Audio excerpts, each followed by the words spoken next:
hitch my belt up. Yeah. At least one of us is drunk. But, ooh.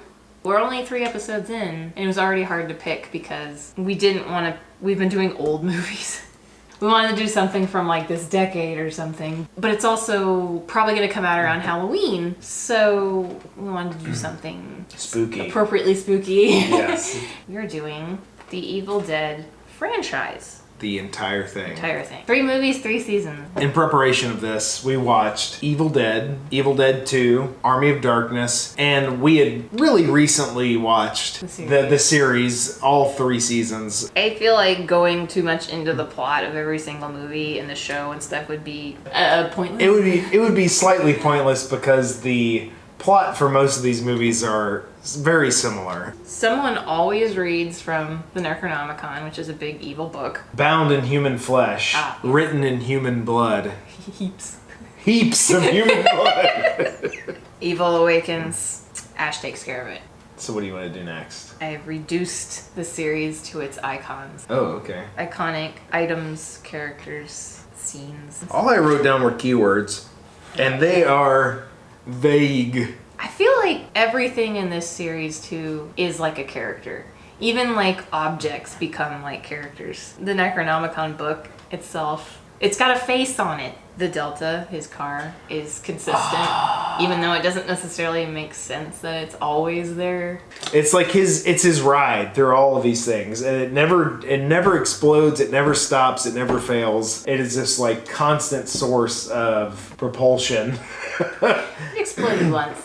But it got back up! The Kandarian dagger, it appears in all of them. The cabin itself feels like a character. Blood fountains. Always blood fountains. Gouts of blood. Yeah, it's just like...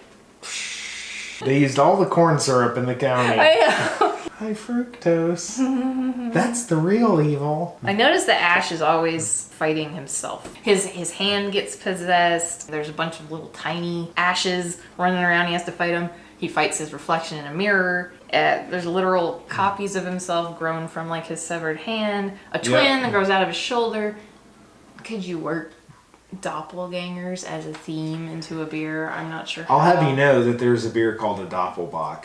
What were we talking about? Your notes about the series. We love the incredibly ridiculous, gory physical comedy. I love Pablo. I loved Kelly. I loved, oh my God, Lucy Lawless. Yes. Beers in the series? Shimps. Yeah, there's Shimps, which is mentioned a lot in the Yes. series. So that's a direction that we could go. When I was writing my notes about how he's always fighting himself, I mentioned, can a beer make you feel this way? I love that the evil roams the forests. Yes. It made me think of the things that could be in a forest, like spruce tips. Yes. Piney flavors. Good. Things like that. Earthy kind of hops. The Book of the Dead, I think it's interesting because they keep saying that its origins are ancient Samaria. Samaria is considered by some to be the birthplace of beer. And how convenient. Yeah, from the research I did, Sumerian beers were mostly wheat. So we could do something wheat-based. Moving into the Army of Darkness. That wasn't even Army of Darkness? No, notes? girlfriend. Holy cow. Yeah, I wrote down many words. You actually have Total Fox as a note. Calm down. Any Bruce Campbell. Yeah. Respect. But young Bruce Campbell's like...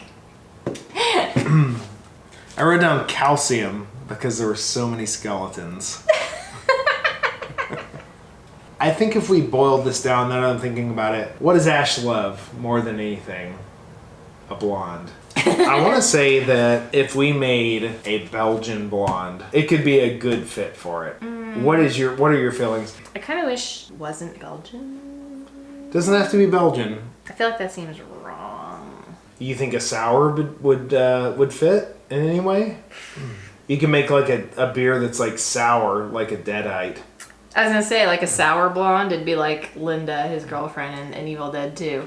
She's like the iconic Linda, I would say. What are some ingredients that we could include that would make it more Evil Dead? I have some chanterelle mushrooms I've been wanting to put in a beer. Could it be like a wheat beer? Yeah, Gozes are at least 50% wheat. Oh, it's magic words. Goza kind of sounds like ghost. That's a really good idea. Gozas have salt in them. Is there any kind of special salt that we could use, like a smoky salt? Lime leaf salt? Spruce tip sea salt? We want to make a goza, which ties into the Sumerian origins of wheat. We'll have a sourness, which is tied to the Deadites. Mm-hmm. It'll be a blonde due to Ash's first girlfriend. The first person he ever murdered. Aww. Is there anything else we could put in it? I could stab it with a knife. You know, this is the first episode I think that we have had like no idea what we wanted to do and just came together with our ideas. Yeah. That's a fun one because usually I think we have something kind of in mind from watching the movie, but this time it was really like, oh my God, what do we do? Yeah, and I'm really excited to finally do a sour because I really like sour beers. I really like making sour beers. Time for you to work your magic and write a recipe and brew it. And then meat back here. Yes. Taste it, and it'll look like it happened. All right, let's jump right into this.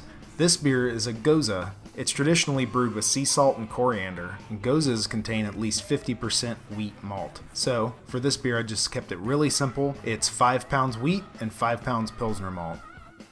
For this specific beer, we're using 1.3 grams Epsom salt, 3.2 grams gypsum, and 3.6 grams calcium chloride. This is good for a yellow beer that's balanced in hop bitterness and malt flavor.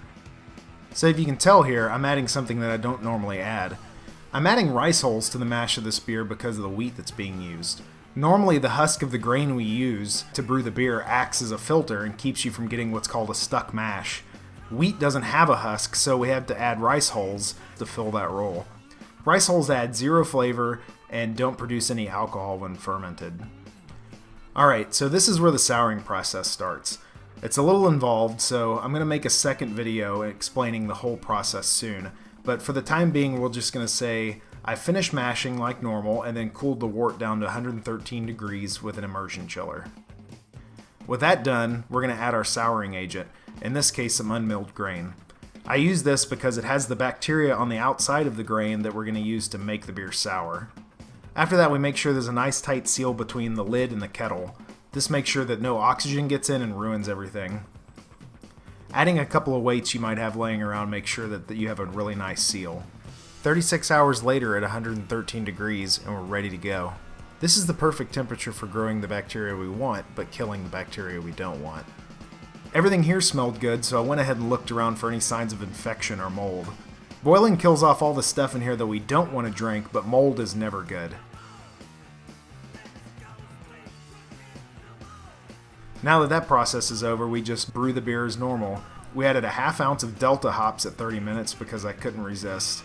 With 10 minutes remaining, it's time to add the coriander. I normally put the coriander in a sandwich bag and give it a light pounding with a meat tenderizer. This cracks open the seeds and lets out all the awesome aroma and flavor when it hits the beer. This is also when we add the salt. Notice all the little flecks of spruce tip goodness in there. Last thing we're doing here is we're adding the other half ounce of Delta hops with 0 minutes remaining. Adding hops now really adds to the aroma of the beer, and Delta hops smell real good. Now we just chill, ferment, carbonate, and serve like we always do. So here we are. The beer's ready. I'm excited to drink it. I tasted it a couple times during the whole process, but it's never, complete until it's in your glass. Look at it, it's beautiful. It's like it retains light. It's like, oh yeah, look at the little bubbles. I'm really picky about, I always like to wait until everything's carbonated like a week. I'm like, it's not done. I know it is. You need to be less picky. I know. I like my bubbles. Let's talk about the way it looks first. Nice and golden. You got some appropriate glassware there. Yes, have a sour glass. It is a really great light lemony kind of color. It makes me think of, how it'll taste. Yeah. It's hazy, but that's how the style. Yeah, like wheat beers are usually pretty hazy. I like it. So let's smell it now. It smells like evil. It smells pretty good. It smells like a little bready. It's not strong to me. It's got a nice, you can tell that it's a sour beer, I think. It's not like a strong smell. It's just a good smell. It's my favorite style. All right, let's take a sip.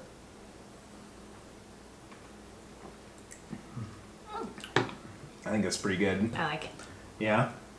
Tell me what you taste. Lemon, lime, citrus kind of stuff. You put the spruce tip salt in there, right? Mm-hmm. Which gives it kind of a green like flavor. It's kind of pungent.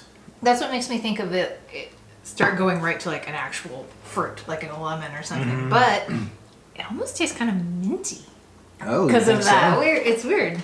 I really like the level of sourness in it. It's not like blow the back of your head off sour, but you can definitely tell it's there. It's like a good lemonade. Whenever you're just like, ooh, ooh.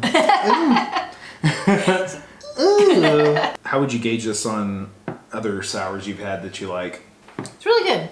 Like if I bought this at the store, I'd be happy with it. Yeah. I mean, I'm not looking for pats on the back or anything. No. No, that's good because I mean, there's been plenty of gozas and sours I've gotten from the store that I've just kind of been like, that's fine.